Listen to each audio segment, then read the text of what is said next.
hal yang paling menarik pada kesempatan kali ini kita akan mendengarkan tausiah muharraman yang akan disampaikan oleh dua orang. Betul. Ya. Kali ini ladies first dulu. Oh, ladies first, oke. Beliau adalah Ketua HIPAP Jawa Barat, Himpunan Penyuluh Agama Perempuan di Jawa Barat. Sebenarnya ini masih agak fresh banget karena baru pulang haji kemarin. Masya Beliau Allah. kemarin pembimbing ibadah haji Kloter 7 JKS ya. Biasa, Siapakah Ibu? beliau? Kita akan panggil Ibu Hajah Titin Supriyatin MAG. Assalamualaikum warahmatullahi wabarakatuh.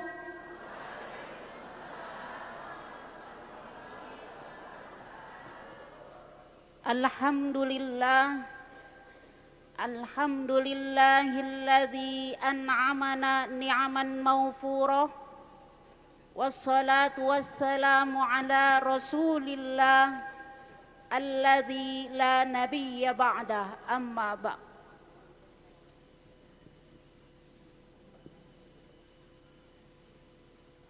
Yang terhormat Bapak Kabag PU Kanwil Provinsi Jawa Barat, yang terhormat para kabid, para pembimas, para katim,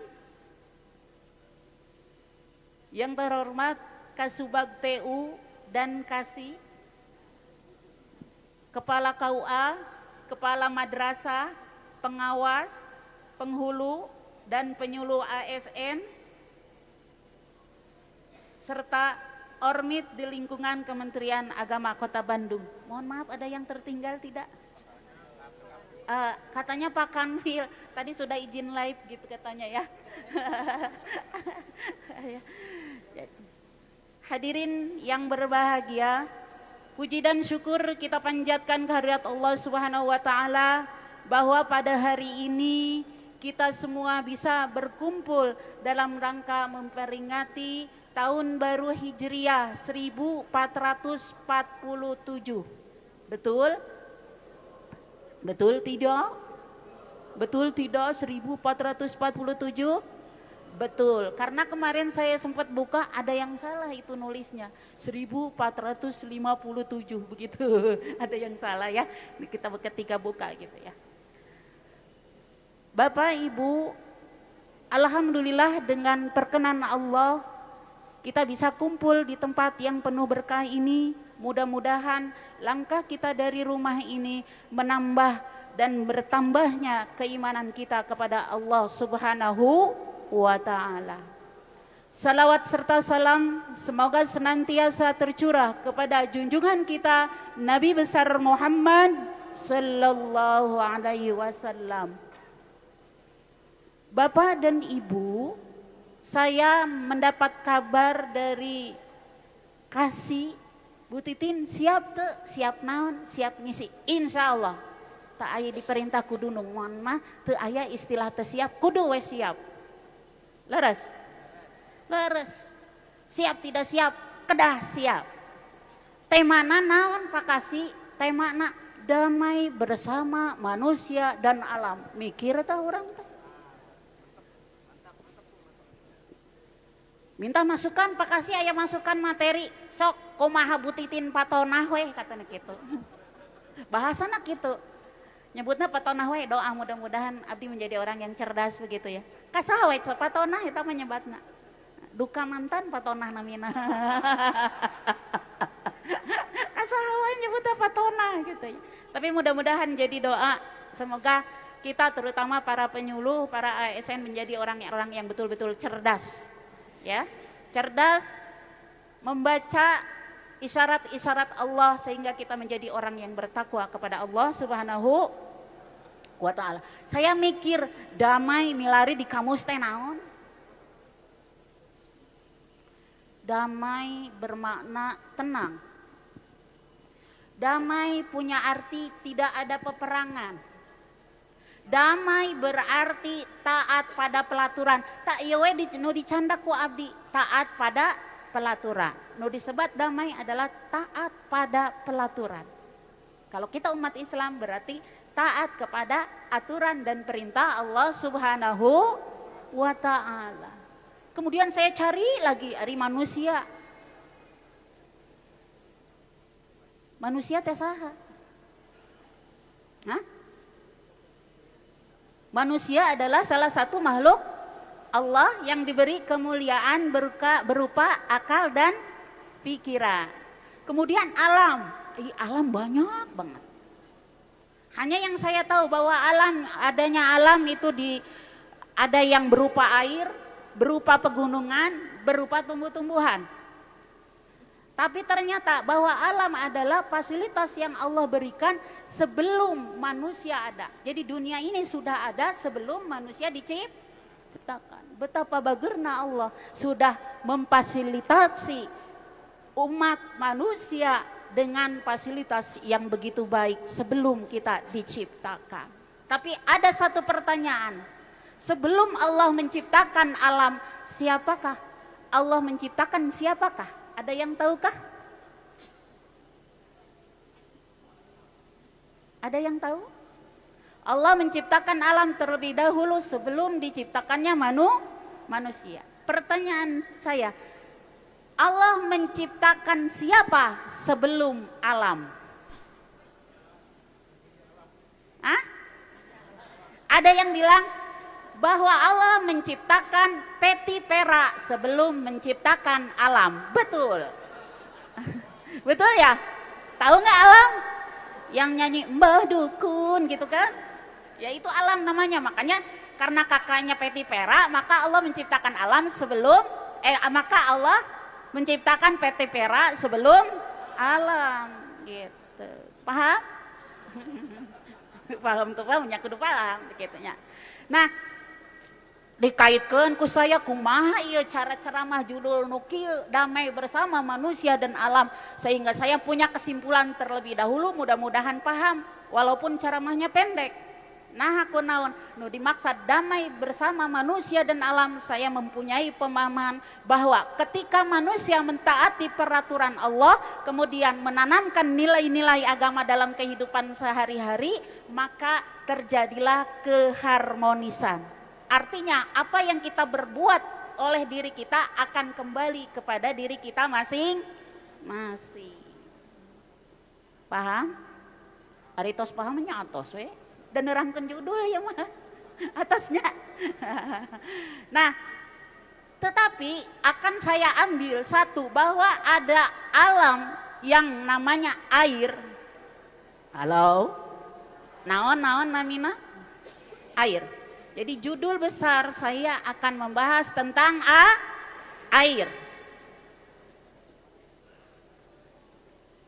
Dalam kehidupan air menjadi sangat penting, maka 3/4 di dalam tubuh kita adalah air. Halo? Mana air? Dipeureut we ku Bapak Ibu aya teh caina gitu. Artinya apa? Bahwa di dalam kehidupan ini kita sangat butuh dengan yang namanya air. Saya akan bercerita mengenai sejarah tentang sumber air yang dibeli oleh sahabat Rasulullah Sallallahu Alaihi Wasallam bernama Utsman bin Affan. Kemudian sumur tersebut dibeli dan diwakafkan. Karena pada waktu itu ceritanya kota Madinah itu mengalami paceklik. You know paceklik? Paceklik teh naon paceklik? Kemarau yang amat sangat, sehingga kota Madinah setelah Nabi hijrah itu mengalami paceklik yang amat sangat. Jadi sumber air sudah kering, hanya satu sumber air yang namanya sumur Raumah itu dibeli oleh Utsman bin Affan dari seorang Yahudi. Itu pun tidak langsung dibeli, tetapi melalui dialog-dialog, karena orang Yahudi tersebut tidak mau menjualnya. Akhirnya dengan kecerdasan Utsman bin Affan, oke, saya akan beli satu hari ini milik kamu, satu hari ini milik saya. Ketika menjadi milik Utsman bin Affan dalam satu hari itu, air tersebut digratiskan oleh Utsman bin Affan. Umat Islam sangat cerdas saat itu. Nah, nu gratis satu hari, itu dia mengambil jatah untuk 2 hari. Maka yang 1 hari ketika orang Yahudi tersebut memiliki sumur untuk dijual kepada orang yang ada di Madinah, tidak ada yang datang. Nah aku naon? Sebab sudah penuhi. Pan gitu orang gaya, mumpung gratis atau saya nyandak 2 gitu. Kanggo ayeuna sareng enjing tak gitu. Akhirnya lama kelamaan karena dia merasa tidak laku, dibeli lagi lah, ditawarkan. Yang awalnya dari 12 apa ya nyebutnya tuh ya, dengan harga mahal kemudian menjadi lebih murah, akhirnya menjadi milik Utsman bin Affan, sampai sekarang itu menjadi wakaf Utsman bin Affan yang terus mengalir. Di mana tempatnya sumur Raumah ini? Yaitu di 1 meter setelah 1 meter dekat dengan Masjid Qiblatain. Mungkin ada yang pernah ya, Masjid Qiblatain. Ada yang pernah datang ke sana atau mendengar sejarah. Nah, ini menandakan bahwasannya air itu sangat penting dalam kehidupan. Betul? Betul tidak? Nah, yang kedua, wakaf air itu terus mengalir selama kehidupan itu masih ada, walaupun yang mewakafkannya sudah tiada.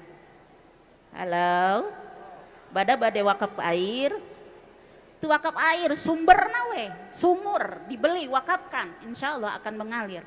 Tetapi di Indonesia ini Kamakola Joshua dan Tukul Arwana, naon cenah? Diobok-obok airnya, diobok-obok, ada ikannya kecil-kecil pada mabok. Terus disemprot-semprot airnya, disemprot-semprot, terus dingin-dingin, dimandiin, nanti angin. Coba ingat nggak Bu lagunya? Kita ngambil dari nyanyian ini.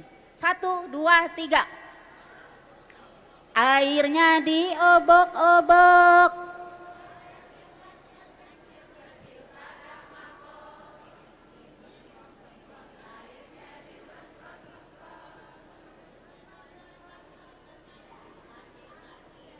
dingin-dingin,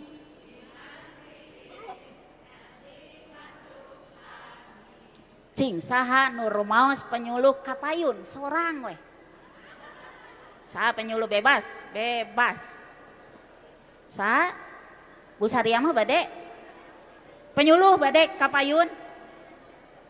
Nah, kapayun mah heula. Abdi bade tumaros. Dari nyanyian ini, dari nyanyian diobok-obok, kira-kira ada 2 mafsadat, ada 2 kerusakan yang didapat manakala air itu diserahkan bukan pada pemiliknya. Air itu menjadi sabotase pengusaha. Air itu tidak diserahkan kepada pemerintah yang memenuhi kebutuhan warganya. Saya akan bertanya dulu. Boleh sini maju. Bebas. Penyuluh. Cuma hanya menerjemahkan lagu diobok-obok. Di dalamnya ada berapa kerusakan. Coba sini. Ayo Bu sini. Sebelum menjawab saya akan ngasih hadiah terlebih dahulu. Oke. Kormanya tidak dibawa Bapak. Tapi ada keyakinan katanya kalau orang yang baru pulang dari haji, insya Allah masih masih dibarengi malaikat katanya gitu ya. Makanya kita berdoanya baik-baik. Sing sehat, sabar, bahagia dunia akhiratnya. Cek, dari lagu tadi kira-kira diobok-obok ada berapa kerusakan? 1, ikannya pada mabok-mabok. Ya, mabok. Artinya. Terus? Yang kedua, karena disemprot jadi masuk angin. Betul ya? Kahiji ikannya pada mabok. Anu kedua Masuk angin. masuk angin. Betul.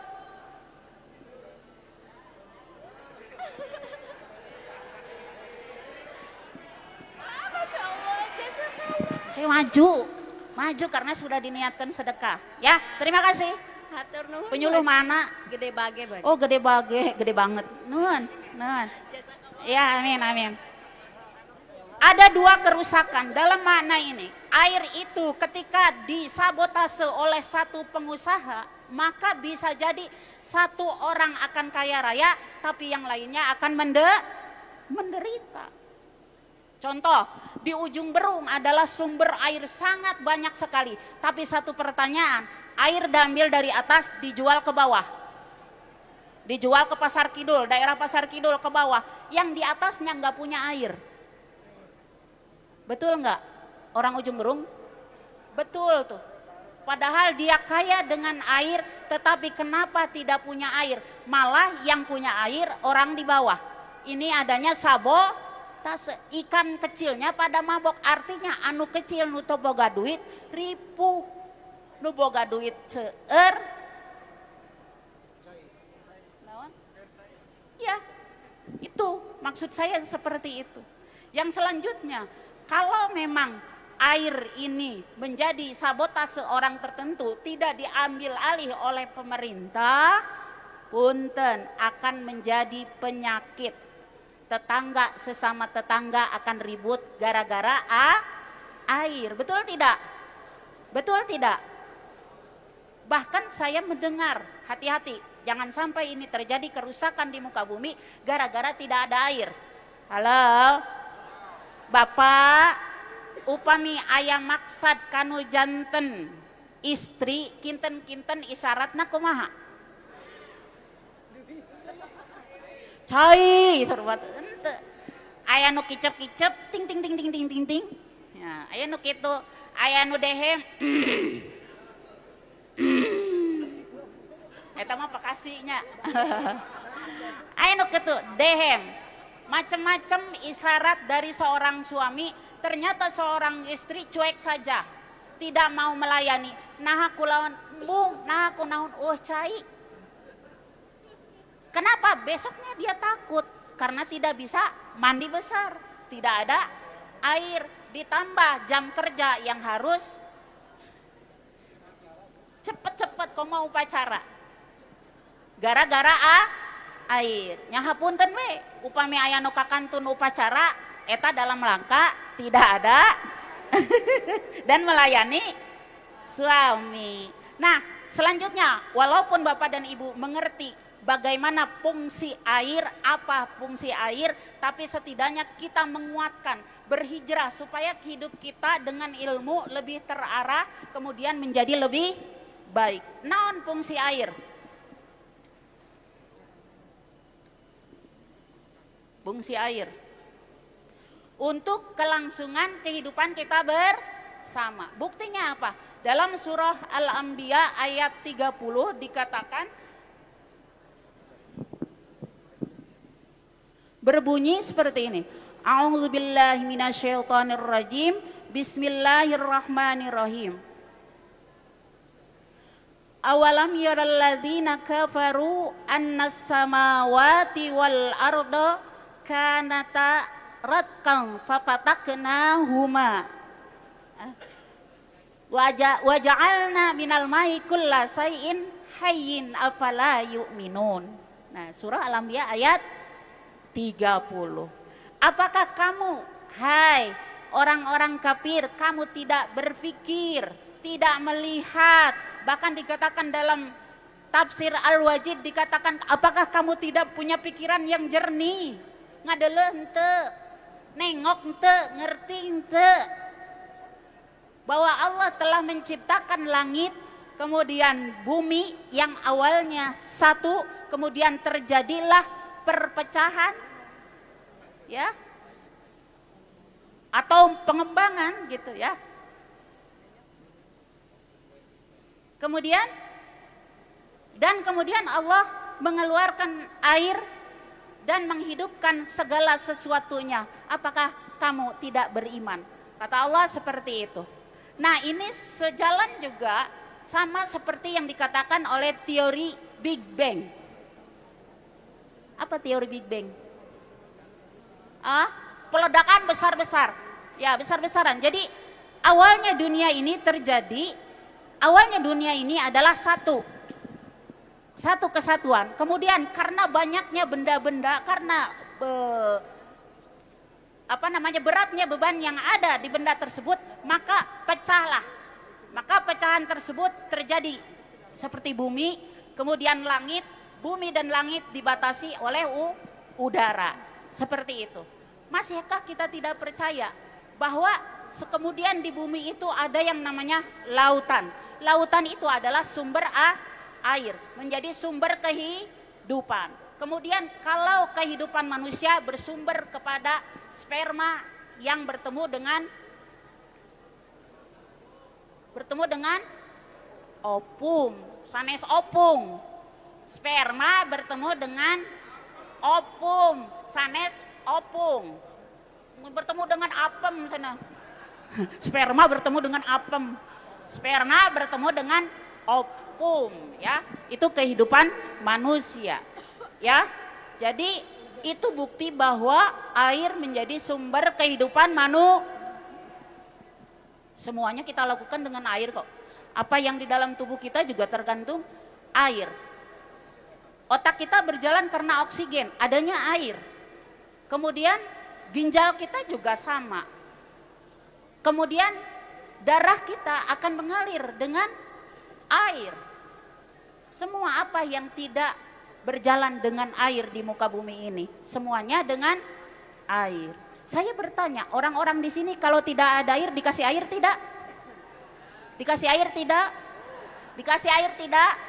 Bapak Ibu kalau tidak dikasih air pasti haus, nggak mati. Yang mau mati sanu ngedengarkan ceramah nanya. Nah, jadi mudah-mudahan kalaupun tidak ada, mudah-mudahan bisa bawa sendiri ya. Bertahan tanpa air, insya Allah. Yang kedua, bahwa fungsi air adalah sebagai penyelamat dunia. Tadi kan kita cerita, kota Mekah aja yang begitu tandus, lama-kelamaan sumber daya alam ini akan habis. Maka perlu dijaga sumbernya. Tanah akan tetap subur di mana ada air yang menyiraminya. Ada air yang mengalir. Ada air yang membasahinya. Betul enggak? Halo. Ari pamajikan bakal hirup upami disiram kunaon? Cai. Siap disiram ku cai?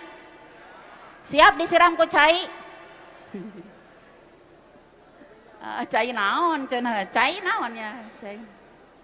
Yang selanjutnya dalam surah Al-Anfal ayat 11 bahwasanya halo dalam surah Al-Anfal ayat 11 dikatakan bahwa air itu digunakan untuk ibadah. Salah satunya adalah berwudu, betul? Mandi besar, mandi besar, mandi kecil. Ya karena besar masih kecil ya. Mandi besar. Ya. Artinya apa? Ibadah kita juga perlu pasokan air. Maka betul Pak, di KUA Kiara Condong mah ditulis WC teh. Bukan WC umum. Khusus karyawan untuk BAB dan BAK. Jadi maklum, bukan apa-apa karena memang dalam rangka efisiensi.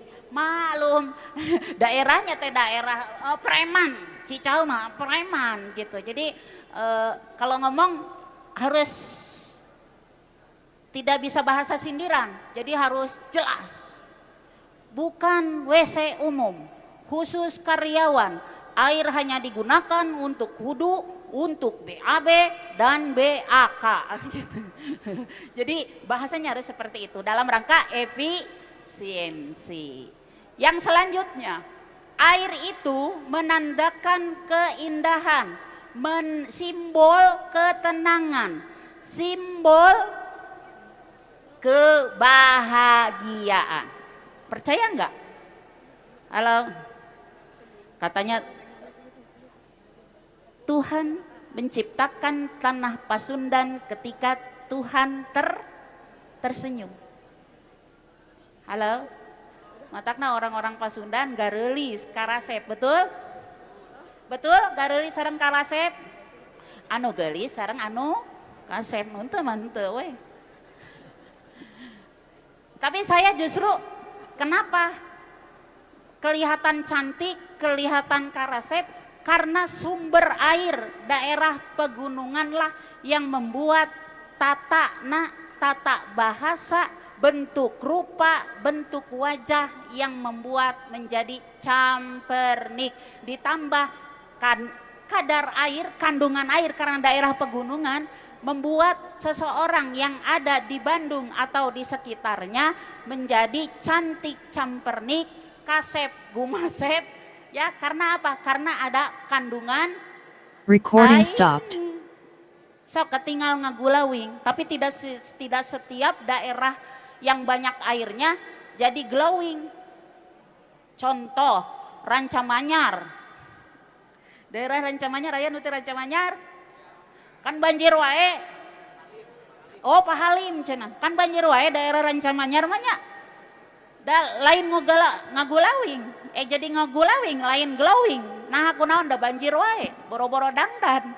Banjir wae seueur teuing caina nya gitu. Jadi apa yang harus kita lakukan untuk menjaga fungsi air sebagai kebutuhan manusia, kemudian sebagai kelangsungan hidup, sebagai sarana beribadah, kemudian sebagai simbol surga. Karena kenapa dikatakan simbol surga? Dikatakan simbol surga karena di dalam surah Al-Anbiya ayat 15 bahwasanya surah Muhammad ayat 15 bahwasanya surga itu digambarkan dengan sungai-sungai yang mengalir. Ari sungai teh aya cayan teu?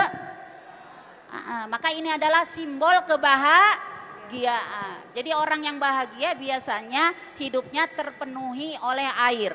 Ketika tidak terpenuhi oleh air, maka bisa jadi ketidaktenangan, kemudian parasea, membuat dosa, itu ada celah-celah dari sana. Untuk itu, yuk kita jaga fungsi-fungsi ini dengan melakukan pertama kita lakukan adalah menjaga sumber alam mata air dengan apa? Dengan menghemat air. Halo?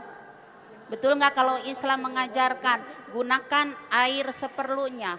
Anda akan bijak dengan menggunakan air seperlunya. Sebab kalau kita boros maka kita sudah melanggar apa yang diperintahkan oleh Allah, yaitu berbuat mubadzir. Yang selanjutnya, buanglah sampah pada tempatnya. Halo? Buanglah sampah pada tempatnya. Titipkan mantan ke keluarganya seperti itu ya. Kenapa? Sampah yang dibuang akan mengganggu, akan merusak kebersihan lingkungan yang pada akhirnya terjadi polusi udara yang mengakibatkan kita sakit. Halo? Yang selanjutnya, lakukan penghijauan. Yang pernah dicontohkan, yang pernah kita lakukan dengan menanam pohon. Pohon mertua gitu namanya teh. Matoa, Bu. Pohon apa? Matoa. Oh, pohon matoa, sugante pohon mertua. Pohon matua. Matoa. Buah matoa. Saya sempat nyari kenapa pemerintah mencarinya pohon matoa. Pohon matoa. Ternyata setelah saya searching buka-buka, oh ternyata salah satu fungsi pohon matoa adalah ada kandungan vitamin E dan akan membuat kesuburan para kaum laki-laki. Iya, kenapa? Ya karena Kementerian Agama juga ingin membangun keluarga sakinah mawaddah warahmah melalui penanaman pohon matoa. Tapi khusus mereka yang masih muda. Ari aki-aki mah rek dikumaha atuh.